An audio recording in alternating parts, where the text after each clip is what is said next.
Hi guys, this is Balash. This is the second installment of my making of the new material video.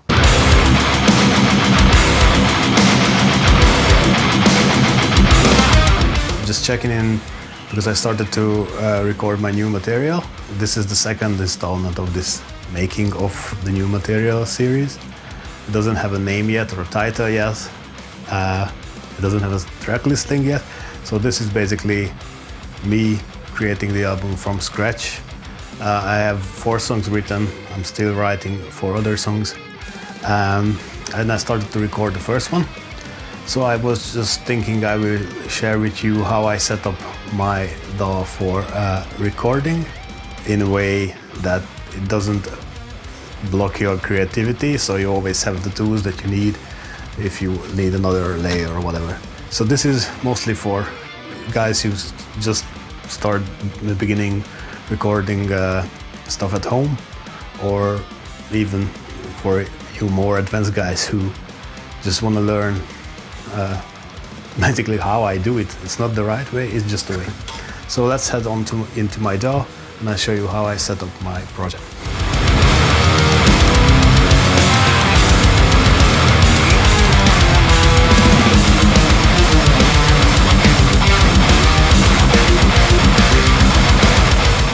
So this is basically the recording project of mine.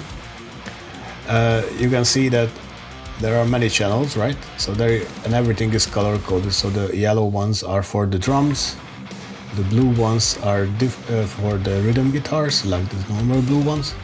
The lighter blue ones are layer guitars, and the lead ones are for obviously lead guitars, and there's one for bass demo tracks, because I often just record some stuff and I import them here just to remember what the song was. And all of them is already routed, just like in a mixing project it will be, to group tracks. So you see here down, all the leads are routed to the leads one, all the layers are routed to the layers one, and all the rhythm guitars are routed to the main guitar ones. For the tracking session, I don't create folder tracks for the instruments, similar to the one you see here for the group tracks, because they distract visibility when you have to open one more thing.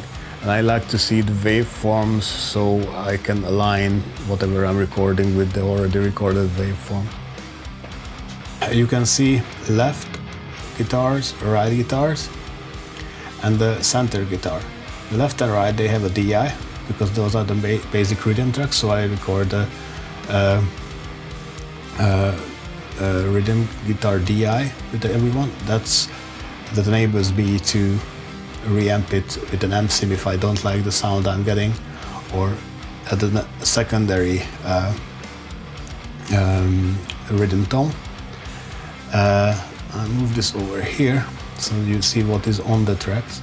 So the left guitar is actually set up to record my Madman preamp, and all that you need is actually just a DI.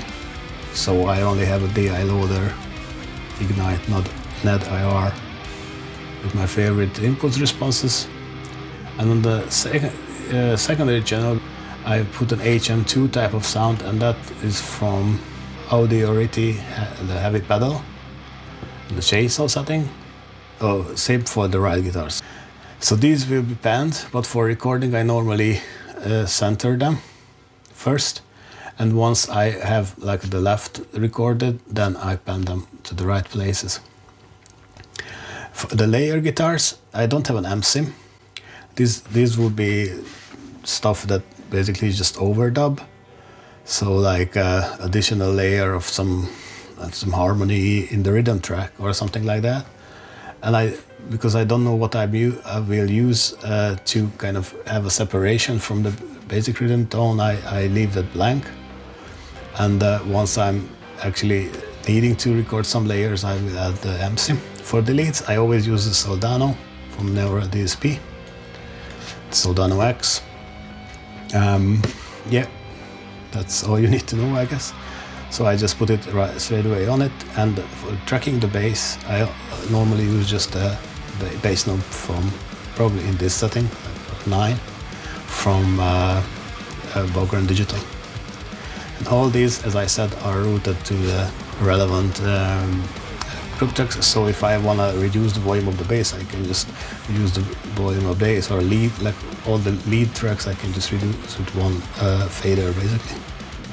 And the same goes for the drums. So I normally for tracking, I tend to use a drum kit that is pretty much mixed. So it's either Easy Drummer, probably that's the most CPU efficient. And in Easy Drummer, I actually use a combination of a few kits. So this is my drum kit from 2025. So this is how it sounds.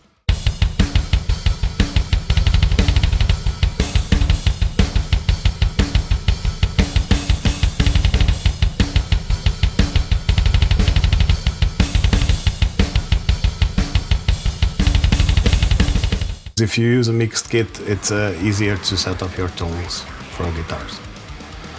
Another important thing to do in the project is actually to set up the faders, like the auto fades.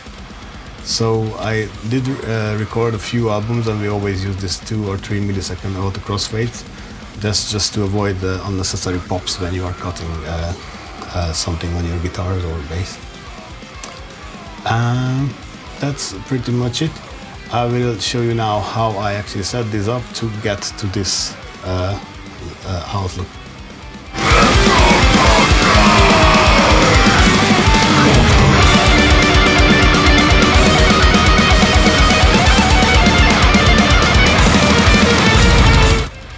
So here's a completely blank project. So first of all, you need to set up, of course, like what resolution you would set it up in. So I'm recording this album now in 48K 24-bit because, as I said, there is an interest from a label, so maybe they will produce vinyl or manufacture vinyls. So in that case, it's better to have like a better quality than the normal CD quality. So that's the only reason why I'm doing this in 48-24. And basically, whenever I'm adding the tracks, I just think about the track in my project that has the most tracks and what would I need. As I showed you previously, there is quite a few layers and leads and everything, because I'm thinking that my most busy track in terms of channels will definitely have those. First, I will set up the Madman guitar tracks. So for that, I normally use the input 2, and that's why it's gonna be input 2 there, and guitar Madman, right? And I will add 3 because I will have the right, left, and center, and I just rename them there, left, and center. For the DIs, because I'm splitting the signal with the TU3 tuner to DIs as well, I will need probably 2 DIs for the left and right, and then 3 DIs or 4 DIs for the 2 leads and 2 layers. So that's 6. So I will add 6 audio channels with input 2, and I will call them guitar DI. So I fucked it up. But let's call again a guitar DI and make it 5 more. Input 1, to-dum. And now I can rename them guitar DI left, right, and so on. And then basically you can just color all the rhythm tracks to whatever color you want to make it more like visible, and I just keep doing it until you have the channels that you want. For drums, as I said, use Easy Drummer. So I added instruments channel for Easy Drummer. And there you have it. And but the thing with Easy Drummer, that if you have like a sample that you want to use, you can drag it here into Easy Drummer channel. But in that case, you are not able to add humanization to the MIDI. So what I always do, I also add a MIDI track for the drums, calling Easy Drummer MIDI for now.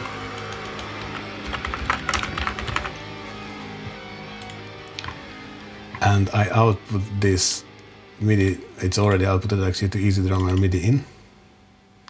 And in that case, in the MIDI modifier, I can add randomization to position and mostly velocity. And it makes the drum part like not so perfect. We can set up the group track. So how do I do that? I normally do that on Cubase's mixing console. So let's say I want to create a drum group track. You can just add a group channel to select the tracks.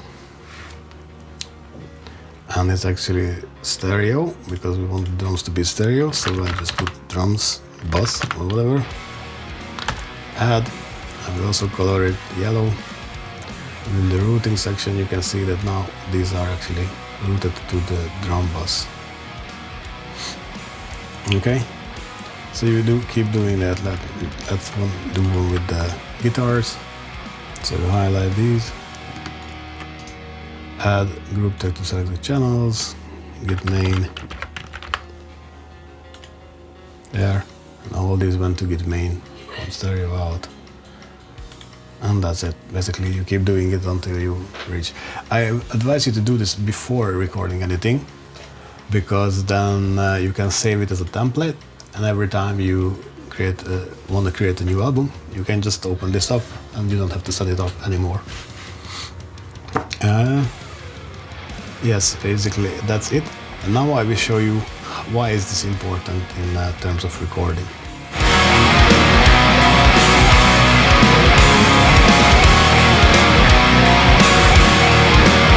So now I'm going to show you how this works in like an already recorded project or setting. So first about this part. So this part is actually like the pre-chorus of the song, and there's the melodic, like semi-melodic part, pretty simple. One side, I think the right side, plays the rhythm notes of the track, and the left side plays on the melody. So it's just two guitars, no layers, and it repeats twice. And my plan was that in the first section, the left guitar will play the melody, and the right, and in the second section, the right guitar will play the melody line. But when I actually recorded it that way, there was no build-up, and this stressfulness of the part, it just didn't feel right.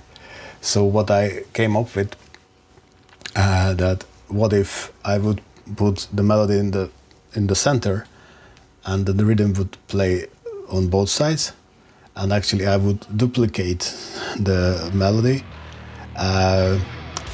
with an octave higher melody. So I show you the part.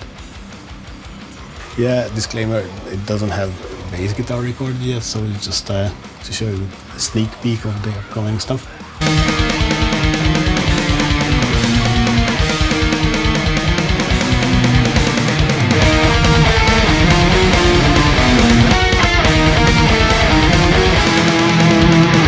As you can tell, this was a creative decision, and I'm always in the zone when I'm recording something.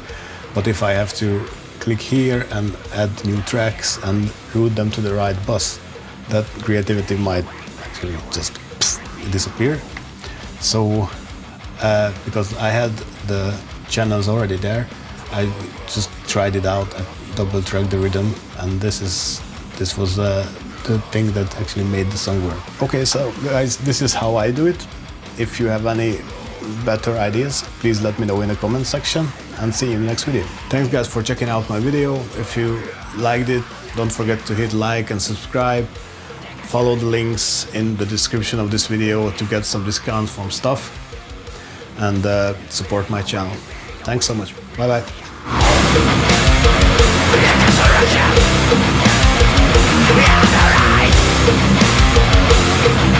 To take away